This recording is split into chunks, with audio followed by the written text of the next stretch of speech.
Friends, welcome back to my channel. আজকে আমি আবার একটা নতুন রেসিপি নিয়ে চলে এসেছি। সেটা হলো কালো জিরে কাঁচা লঙ্কা বাটা দিয়ে আমি ইলিশ মাছ করব। দেখে নেওয়া যাক আজকে এই রেসিপি। আজকে এই ইলিশ মাছের রেসিপিটি করার জন্য যে যে ইনগ্রিডিয়েন্টসগুলো ব্যবহার করব সেটা হলো ইলিশ মাছ, কাঁচা লঙ্কা চেরা, আর কালো জিরে আর কাঁচা লঙ্কা বাটা, সর্ষের তেলে আমি রান্নাটা করব, আর কালো জিরে নিয়েছি অল্প। দেখে নেওয়া যাক আমার মূল রেসিপি। আমি প্রথমে হলুদ আর লবণ দিয়ে এই ইলিশ মাছগুলোকে মেখে নেব। কড়াই বসিয়ে দিলাম।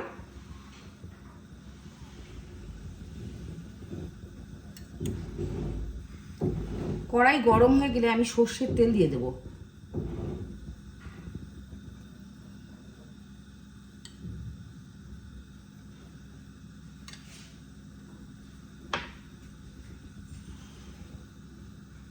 কড়াইতে তেল আমার গরম হয়ে গেছে। আমি এবার ইলিশ মাছের টুকরোগুলোকে ভেজে নেব।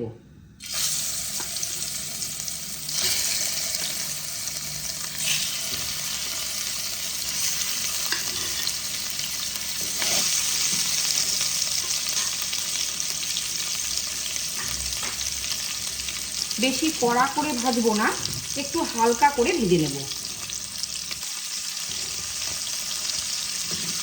মাছগুলো দেখো আমি হালকা লাল করে ভেজে নেব।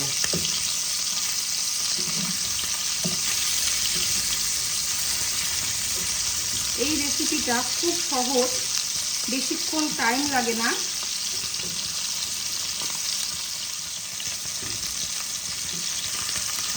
বন্ধুরা, আমরা সর্ষে বাটা সবসময় খেতে পারি না, খেলে পরে গ্যাস অম্বল হয়।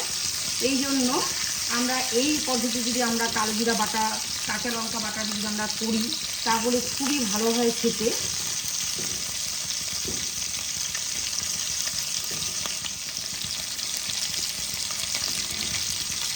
আমি মাছগুলোকে এবার তুলে নেব।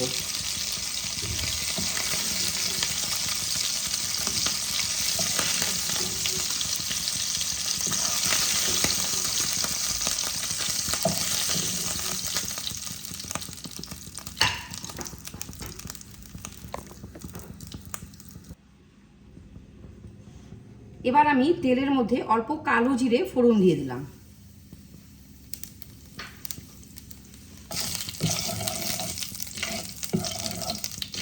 ফোড়ন থেকে একটা সুন্দর যখন গন্ধ বেরোবে তখন আমি এই দেখো আমি কালো জিরে আর কাঁচা লঙ্কা বেটে রেখেছি, সেটা আমি দিয়ে দেব।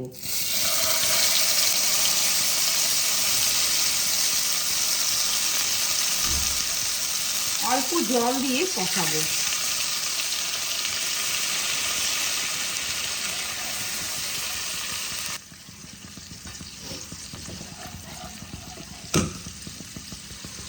এবার আমি এর মধ্যে হাফ চামচ হলুদ গুঁড়ো আর হাফ চামচ লবণ দিয়ে ভালো করে মশলাটাকে কষিয়ে নেব।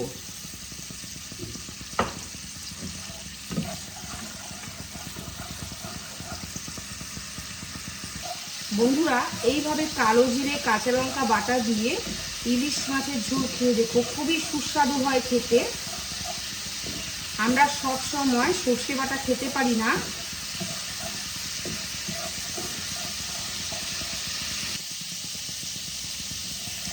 মশলা দেখো আমার কষে এসেছে। এবার আমি অল্প করে জল দিয়ে দেব।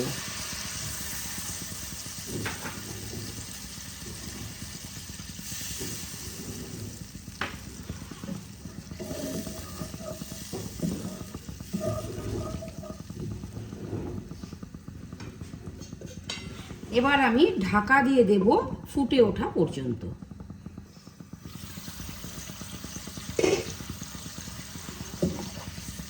মাছের ঝোল আমার ফুটে গেছে।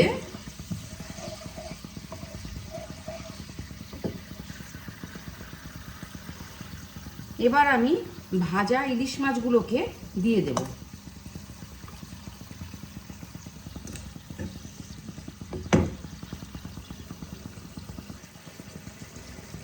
মাছগুলোকে দেখো আমি পুরো ছেড়ে দিয়েছি।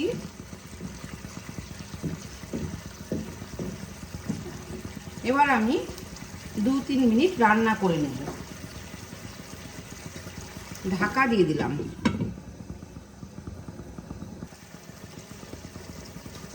এবার আমি কাঁচা লঙ্কা দুটোকে চিড়ে রেখেছি, সেটা আমি দিয়ে দেব।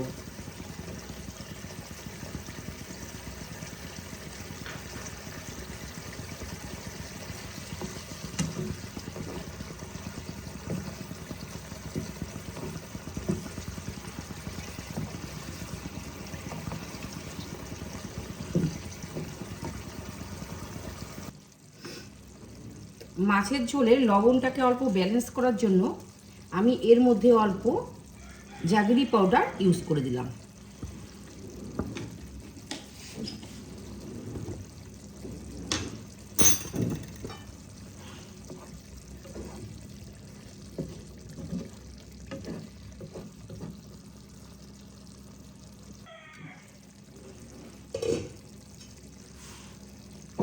দেখো রেসিপি আমার কমপ্লিট হয়ে গেছে। আমি এবার একটা বোলের মধ্যে নিয়ে নেব।